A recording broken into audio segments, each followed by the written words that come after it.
Chers amis internautes, lorsque notre père Papa Claude Olivier Adjaba parle de l'impact de la virginité dans l'équilibre psychologique des jeunes, il dégage deux groupes d'individus.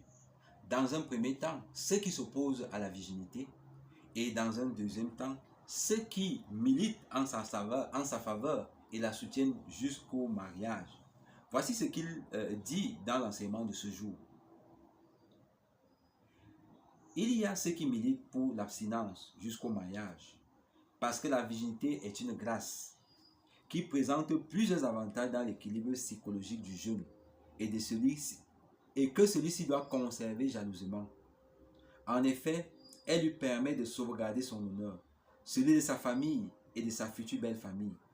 La jeune fille sera ainsi respectée et bien traitée par son mari qui la considérera comme un don du ciel.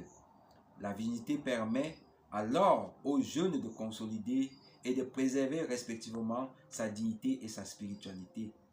La virginité enrichit en effet la spiritualité du jeune en le maintenant à l'abri de la fornication.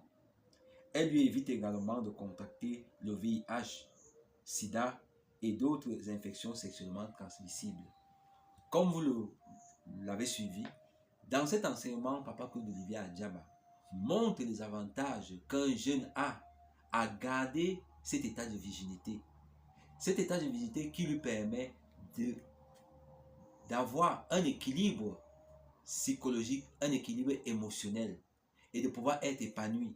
Cet état de virginité qui le met à l'abri des IST, des grossesses indésirées et même des interruptions volontaires de grossesse, donc des avortements qui, lorsqu'ils sont produits, constituent une tâche qui a un impact sur la psychologie du jeune.